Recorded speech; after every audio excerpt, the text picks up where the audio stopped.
Hello friends, வாங்க சாம்பார் செய்யலாம். இது நான் முருங்கைக்காய் கொஞ்சம் அதிகமாக சேர்த்து பண்ணியிருக்கேன்.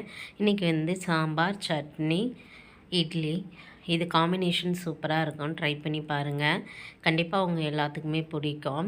சாம்பார் எப்படி செய்யலான்னு சொல்லி பார்க்கலாம் வாங்க. என்னோடய சேனலை இப்போ தான் நீங்கள் பார்க்குறீங்க அப்படின்னா சப்ஸ்கிரைப் பண்ணிக்கோங்க ஃப்ரெண்ட்ஸ். ஃபார்வர்ட் பண்ணுங்கள். கொஞ்சம் ஹெல்த் இஷ்யூ இருக்கிறதுனால என்னோடய வாய்ஸ் கொஞ்சம் டிஃப்ரெண்ட்டாக இருக்கும். கொஞ்சம் அட்ஜஸ்ட் பண்ணிக்கோங்க. நான் சாம்பாருக்கு ஆல்ரெடி வெங்காயம் கட் பண்ணி போட்டிருக்கேன். அரை வெங்காயம் போதும்.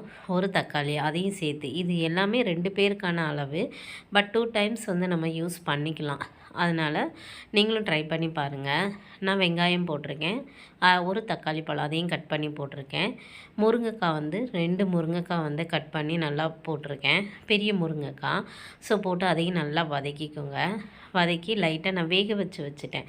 ஒரு உருளைக்கிழங்கு, ஒரு கேரட், ஒரு முள்ளங்கி அதையும் இதோட தண்ணியோடு சேர்த்துக்கோங்க. தண்ணி கரெக்டாக வச்சுக்கோங்க. ஏன்னா தண்ணி நம்ம வெளியே கொட்டணுன்னா நம்மளுக்கு சத்து கிடையாது. ஸோ அதையும் சேர்த்து இதோட மிக்ஸ் பண்ணிக்கோங்க.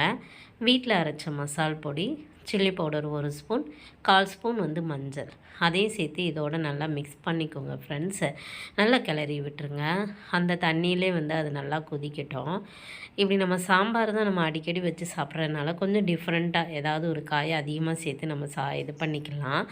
நான் கூட்டி வச்சுருந்த இதில் துவரம்பருப்பு ஆல்ரெடி வேக வச்சு எடுத்து வச்சுருந்தேன். அதையும் இதோடு சேர்த்து நல்லா மிக்ஸ் பண்ணிக்கிட்டேன் ஃப்ரெண்ட்ஸ். லாஸ்ட்டு ஃபைனலாக ஒரு எலுமிச்சப்பழ சைஸு புளியை நனைய போட்டிருந்தேன். அந்த புளி கரைசலையும் இதையும் போட்டாச்சு. தாளிக்கிறதுக்கு பூண்டு போட்டு தாளிச்சிங்கன்னா சூப்பராக இருக்கும். கொஞ்சம் மணமாகவும் இருக்கும். நான் பூண்டு போட்டு தாளிச்சிருக்கேன். வெங்காயம், கருவேப்பிலை போட்டுக்கோங்க. அதையும் இதோடு சேர்த்து மிக்ஸ் பண்ணிக்கோங்க ஃப்ரெண்ட்ஸ். ஃபைனலாக இறக்குறதுக்கு முன்னாடி தேங்காய் திருவல் போட்டு இறக்குங்க. கொஞ்சம் டிஃப்ரெண்ட்டாக கொஞ்சம் டேஸ்டியாகவும் இருக்குது ஃப்ரெண்ட்ஸ். ட்ரை பண்ணி பாருங்கள். கண்டிப்பாக உங்களுக்கு பிடிக்கும். பிடிச்சிருந்துச்சு அப்படின்னா சேனலை லைக் பண்ணுங்கள், சப்ஸ்கிரைப் பண்ணுங்கள், ஃபார்வர்ட் பண்ணுங்கள் ஃப்ரெண்ட்ஸ். தேங்க்யூ.